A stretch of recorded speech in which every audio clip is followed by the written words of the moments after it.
ആലപ്പുഴയിൽ നിന്ന് ഷാജഹാൻ ഇപ്പോൾ ചേരുന്നുണ്ട്. ഷാജഹാൻ, കനത്ത മഴ തുടരുന്ന ഒരു സാഹചര്യം ആലപ്പുഴയിലുണ്ടോ? അപ്പർ കുട്ടനാടൻ മേഖലകളിലടക്കം വെള്ളക്കെട്ട് രൂപപ്പെട്ട സ്ഥിതിഗതികൾ നേരത്തെ ഷാജഹാൻ റിപ്പോർട്ട് ചെയ്തിരുന്നു. നിലവിലെ അവസ്ഥ എങ്ങനെ? കാവ്യ, ഞാൻ നിൽക്കുന്നത് ഇപ്പോൾ കുട്ടനാട്ടിലല്ല, ശരിക്കും ആലപ്പുഴ നഗരത്തിൽ തന്നെയാണ്. നമുക്ക് കാണാം, ഈ ദൃശ്യങ്ങളിൽ നിന്ന് തന്നെ അത് വ്യക്തമാണ്.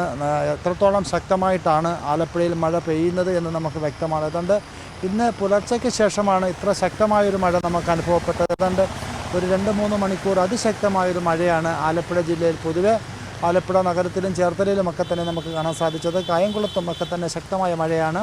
കാവ്യ സൂചിപ്പിച്ച പോലെ തന്നെ കുട്ടനാട്ടിലൊക്കെ തന്നെ മഴയുണ്ടെങ്കിൽ പോലും വെള്ളം പൂർണ്ണമായിട്ടും കടലിലേക്ക് ഒഴുകിപ്പോകുന്ന ഒരു സാഹചര്യമുണ്ട്.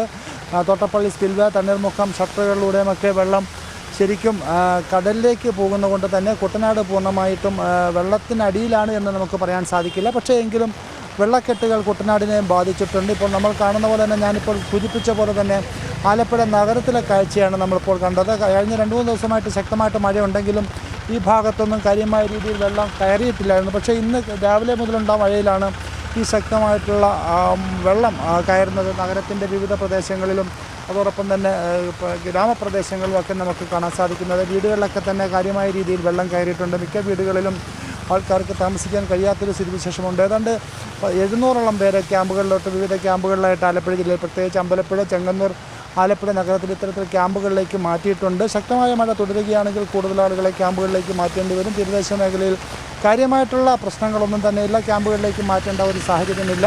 പക്ഷേ എങ്കിലും വീടുകൾക്കുമൊക്കെ തന്നെ കഴിഞ്ഞ 2-3 ദിവസമായിട്ട് ഏതാണ്ട് 30-ലധികം വീടുകൾക്ക് സാരമായ രീതിയിൽ കേടുപാടുകൾ സംഭവിച്ചിട്ടുണ്ട്. ഇത്തരത്തിൽ മഴ ആലപ്പുഴ നഗരത്തെയും ആലപ്പുഴ ജില്ലയെയും കാര്യമായി ബാധിച്ചിട്ടുണ്ട്. ശക്തമായ മഴ തുടരുമെന്നുള്ളൊരു മുന്നറിയിപ്പാണ് കാലാവസ്ഥയുടെ ഭാഗത്ത് നിന്ന് നമുക്ക് ലഭിക്കുന്നത്. പക്ഷേ ഈ ടൂറിസം, കിഴക്കൻ മേഖലയിലെ ടൂറിസത്തെ അപേക്ഷിച്ചിട്ട് ആലപ്പുഴയിൽ ഇപ്പോൾ വിനോദസഞ്ചാരികൾക്ക് കാര്യമായ രീതിയിൽ വിലക്കുകളൊന്നുമില്ല. കാര്യം ഹൗസ് ബോട്ടിൽ യാത്ര ചെയ്യുന്നതിനും കുട്ടനാടൻ ഭംഗി ആസ്വദിക്കുന്നതിനും മഴ ആസ്വദിക്കുന്നതിനുമൊക്കെ തന്നെ ഒട്ടനവധി ആളുകൾ ആലപ്പുഴയിലേക്ക് എത്താറുണ്ട്. ടൂറിസം മേഖലയിൽ അത്ര കാര്യമായ രീതിയിലുള്ള വിലക്കുകളൊന്നും തന്നെ ഇല്ല. അതുകൊണ്ട് തന്നെ ടൂറിസം മേഖലയെ ഇത് കാര്യമായിട്ട് ബാധിച്ചിട്ടില്ല. പക്ഷേ എങ്കിലും ഈ ശക്തമായ മഴ തുടരുന്ന സാഹചര്യത്തിൽ വിനോദസഞ്ചാരികൾ കൂടെ നമുക്ക് എടുത്തു പറയേണ്ടതുണ്ട്. പൊതുവെ ആലപ്പുഴ ജില്ല പരിശോധിച്ച് കഴിഞ്ഞാൽ ഇപ്പോൾ ഈ കാണുന്ന പോലെ തന്നെ ശക്തമായ മഴ തുടരുകയാണ്. അത് ഗതാഗതത്തെയും കാര്യമായി ബാധിച്ചിട്ടുണ്ട്. കാവ്യ, ശരി ഷാജഹാൻ, വിവിധയിടങ്ങളിൽ ശക്തമായ മഴ തുടരുകയാണ് സംസ്ഥാനത്ത്. ജില്ലകൾ തിരിച്ചുള്ള സാഹചര്യം നോക്കിയാൽ ആലപ്പുഴയിൽ ഇപ്പോൾ കനത്ത മഴ തുടരുന്നുണ്ട്.